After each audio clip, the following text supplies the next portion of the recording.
तो शिजोफ्रेनिया का exact cause बोले तो इडियोपैथी है। इडियोपैथी मतलब कि अननोन कॉज है, इसका कोई एग्जैक्ट कॉज नहीं है शिजोफ्रेनिया का। फिर भी साइंटिस्ट है, साइंटिस्ट कुछ तो गेस तो करेंगे ना। साइंटिस्ट ने फिर क्या गेस किया, इसका कोई एग्जैक्ट कॉज तो मिल नहीं रहा है। तो साइंटिस्ट ने गेस किया कि क्या कॉज हो सकता है शिजोफ्रेनिया का। तो साइंटिस्ट ने गेस करके बताया कि डोपामिन बढ़ने से शिजोफ्रेनिया हो सकता है। इंक्रीजिंग डोपामिन होगा तो क्या होगा, शिजोफ्रेनिया हो सकता है। उसके बाद हेरिडिटी, कुछ हेरिडिटी भी क्या करती है, शिजोफ्रेनिया कॉज कर सकती है। कुछ जेनेटिक चेंजेस, म्यूटेशंस क्या है, शिजोफ्रेनिया कॉज कर सकते हैं। उसके बाद लो सोशो इकोनॉमिक स्टेटस हो तो ये भी शिजोफ्रेनिया कॉज करता है। लो सोशो कल्चरल स्टेटस है, ये भी शिजोफ्रेनिया कॉज कर सकता है। तो ये कैसे कॉज करता है, एक जनरल अपन आइडिया लेते हैं कि क्या चीज है सर। शिजोफ्रेनिया का एग्जैक्ट कॉज क्या है, शिजोफ्रेनिया का एग्जैक्ट कॉज तो इडियोपैथी है। Exact cause of schizophrenia is idiopathy. Idiopathy बोले तो अननोन कॉज।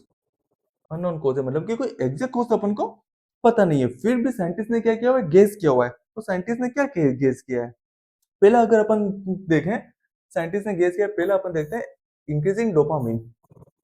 डोपामिन बढ़ने से क्या है, शिजोफ्रेनिया हो सकता है। कैसे डोपामिन बढ़ने से शिजोफ्रेनिया हो सकता है, पहली बात तो डोपामिन क्या होता है, ध्यान से सुनना। Dopamine is a reward neurotransmitter. Dopamine is a reward neurotransmitter which regulate mood and muscle movement and also play vital role in brain pressure. क्या होता है डोपामिन, डोपामिन मैंने बोला रिवॉर्ड न्यूरोट्रांसमीटर है। रिवॉर्ड न्यूरोट्रांसमीटर है मतलब कि क्या है, रिवॉर्ड देता है। रिवॉर्ड देता है, डोपामिन क्या है, रिवॉर्ड न्यूरोट्रांसमीटर है। Which regulate mood, which regulate mood and muscles movement, which regulate mood and muscles movement, which regulate mood and muscles movement and also play vital role in brain pleasure and also play vital role in brain pleasure. तो dopamine क्या है, dopamine is a reward neurotransmitter which regulate mood and muscles movement and also play vital role in brain pleasure. मतलब कि क्या हुआ, तुमको mood हुआ, भाई एडल्ट हो, मूड तो कुछ भी हो सकता है। अब तुमको जैसा मूड होगा, तुम्हारा मसल मूवमेंट भी वैसा ही होगा। अब भाई जैसा मसल मूवमेंट होगा, अब उस मसल मूवमेंट के बाद तुमको क्या हुआ, प्लेजर मिला। प्लेजर मिला मतलब कि खुशी मिली। और वो खुशी क्या है, वो खुशी तुम्हारा क्या है, रिवॉर्ड है। डोपामिन क्या है, रिवॉर्ड न्यूरोट्रांसमीटर, रिवॉर्ड देता है। कब देता है, तुमको मूड हुआ, मूड कुछ भी हो सकता है, मूड हुआ, तुमने मसल मूवमेंट किया उस मूड के अकॉर्डिंग, उस मसल मूवमेंट से तुमको जो प्लेजर मिला, जो खुशी मिली ना, वही तुम्हारा क्या है, रिवॉर्ड है। मतलब कि वही क्या है, डोपामिन है। मतलब कि जब जब खुशी आई, मतलब कि अंदर से खुशी आई या सामने से खुशी आई, डोपामिन तो रिलीज कराएगी। जब जब खुशी होगी मतलब कि क्या होगा, डोपामिन रिलीज होगा। मैंने यहाँ पे बताया था ना, अफेक्शन मतलब मूड और इमोशंस। मूड क्या होता है, सडन एलिवेट हो रहा था, मतलब कि खुशी हमारे पागल जैसे करने लग रहा था। मतलब कि इसके अंदर क्या, डोपामिन का लेवल बढ़ तो रहा था बट बहुत ज्यादा एक्सेसिव बढ़ रहा था, तो खुशी का हमारे क्या पागल जैसे करने लग रहा था। तो ये शिजोफ्रेनिया कोज कर सकता है। तो यहाँ मैंने बताया शिजोफ्रेनिया के बढ़ने से क्या है, शिजोफ्रेनिया के बढ़ने से क्या होगा, तो डोपामिन के बढ़ने से क्या होगा, शिजोफ्रेनिया हो सकता है। बात क्लियर हुई। डोपामिन क्या है, न्यूरोट्रांसमीटर है, रिवॉर्ड न्यूरोट्रांसमीटर है, जो कि मूड को रेगुलेट करेगा। उस मूड के अकॉर्डिंग तुम मसल मूवमेंट करोगे, उस मसल मूवमेंट के बाद जो प्लेजर मिलेगा, और प्लेजर ही वो तुम्हारा क्या है, रिवॉर्ड है। मतलब कि जब खुशी आती है अपन को डोपामिन, मतलब कि समझना डोपामिन रिलीज होता है। अब साइकेट्री शिजोफ्रेनिया के पेशेंट में डोपामिन का लेवल इतना ज्यादा इंक्रीज हो जाता है तो खुशी के हमारे पागल जैसे करने को लगता है। तो ये चीज अपन, ये क्या करेगा, डोपामिन का ज्यादा बढ़ना शिजोफ्रेनिया कोज कर सकता है। ये बात समझ में आई। दूसरी बात अपन देखते हैं, अगर दूसरे कोज की मैं बात करूं, तो यहां तक समझ आया कि डोपामिन बढ़ने से कैसे शिजोफ्रेनिया हो सकता है। दूसरा अगर मैं कोज की बात करूं, तो हेरिडिटी की।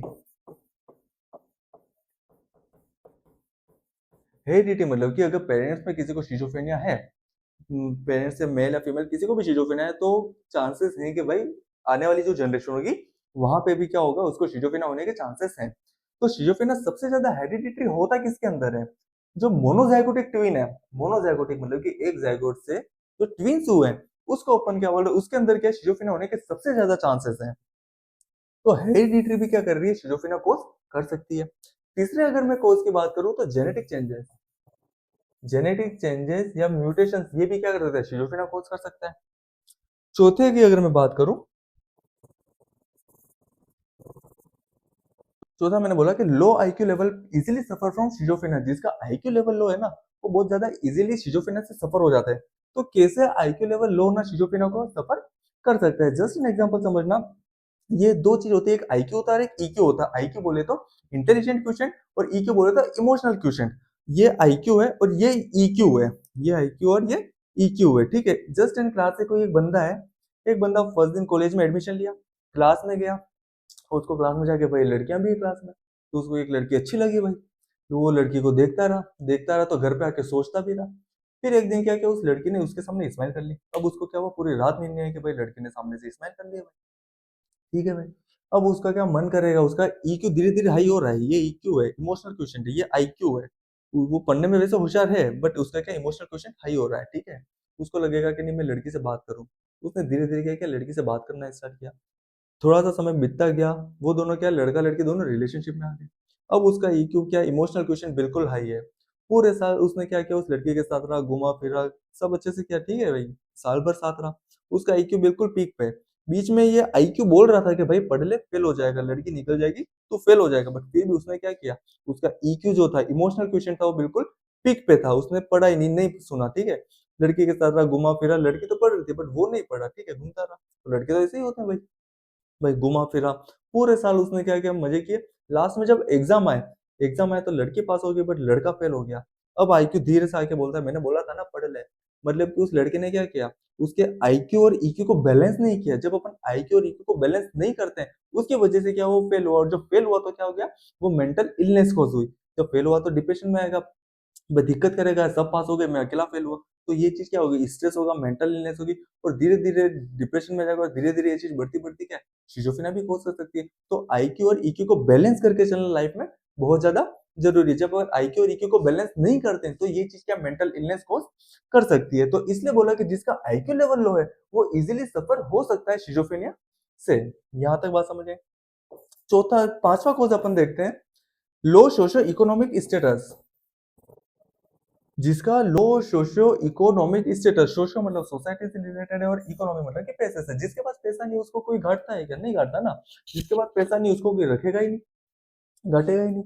तो जिसके पास पैसा नहीं है मतलब कि उसके कोई सोशल रिलेशन भी नहीं होंगे। अपन किसी को पैसा उधार देते, किसको देते, जिसके पास पैसा होता है ना, अपन उसी को पैसा उधार देते हैं। जिसके पास पैसा नहीं है ना, अपन उसको उधार नहीं देते।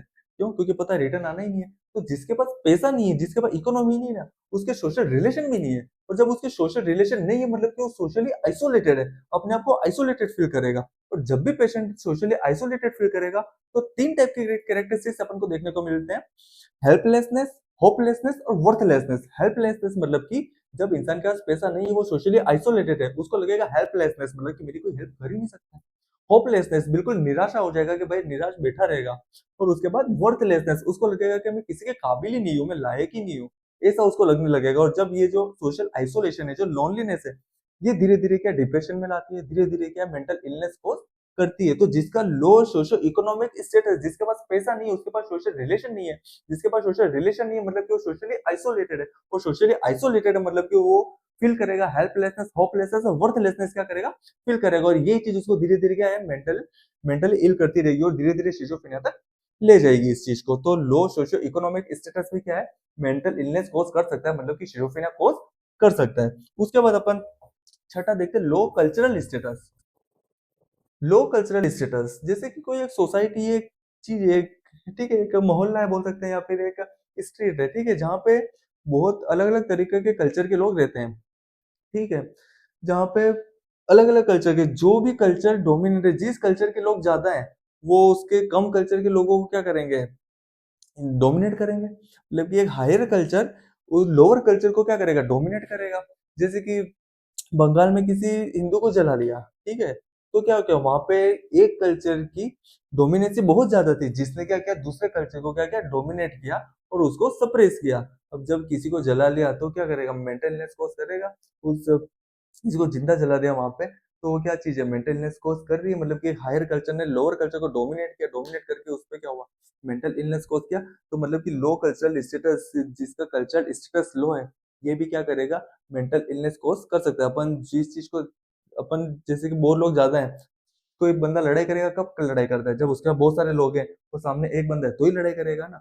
मतलब कि जिसका कल्चरल स्टेटस बहुत ज्यादा है वो क्या करेगा, लोअर कल्चर को सप्रेस करेगा। और जब लोअर कल्चर को सप्रेस करेगा तो जो सप्रेस हो रहा है वो क्या होगा, मेंटली इल होगा। तो ये चीज क्या धीरे धीरे शिजोफ्रेनिया कोज कर सकती है। ठीक है, उसके बाद अभी तक मैंने बताया शिजोफ्रेनिया के कोज की अगर हमने बात करी, तो पहला क्या, इंक्रीजिंग डोपामिन, डोपामिन के बढ़ने से शिजोफ्रेनिया हो सकता है। डोपामिन के बढ़ने से, डोपामिन का लेवल बहुत ज्यादा होगा, खुशी के मारे पागल जैसे करने लगेगा, शिजोफ्रेनिया हो सकता है। हेरिडिटी, हेरिडिटी जब पेरेंट्स को अगर शिजोफ्रेनिया तो उसके फीटस या बच्चे में भी क्या होगा, शिजोफ्रेनिया हो सकता है। जेनेटिक चेंजेस या म्यूटेशन वगैरह होता है, इसकी वजह से भी क्या शिजोफ्रेनिया हो सकता है। जिसका आईक्यू लेवल लो है वो भी इजीली सफर हो सकता है शिजोफ्रेनिया। जिसका लो सोशो इकोनॉमिक स्टेटस, जिसका पैसा नहीं, उसके सोशल रिलेशन नहीं है, सोशल रिलेशन नहीं है, मतलब कि सोशली आइसोलेटेड। जब आइसोलेटेड है तो वो क्या हेल्पलेसनेस, होपलेसनेस, वर्थलेसनेस फील करेगा, जो कि मेंटल इलनेस कॉज करेगा। उसके बाद लो कल्चरल स्टेटस, एक हायर कल्चर लोअर कल्चर को क्या करेगा, डोमिनेट करके दबाएगा, और जो कि क्या करेगा, मेंटल इलनेस कॉज कर सकता है। उसके बाद अगर मैं बात कर लेता हूँ सनपुर, अगर मैं जेंडर की अगर मैं बात करूँ, जेंडर की बात करूं मैं, तो मेल और फीमेल में किसको सबसे ज्यादा चांसेस है शिजोफ्रेनिया होने के। तो मेल और फीमेल की अगर मैं बात करूं तो दोनों के इक्वल चांसेस हैं। ऐसा कुछ नहीं है कि भाई फीमेल को शिजोफ्रेनिया ज्यादा होगा या मेल को, ऐसा कुछ नहीं है। दोनों के इक्वल चांसेस है, मेल और फीमेल दोनों को इक्वली शिजोफ्रेनिया से अफेक्ट हो सकते हैं, ठीक है। और पूरे इंसिडेंस कितने परसेंट चांसेस है, तो 0.7% चांसेस होते हैं पूरे लाइफ टाइम में, कि भाई 0.7% चांसेस है कि भाई इसको शिजोफ्रेनिया हो सकता है, ठीक है।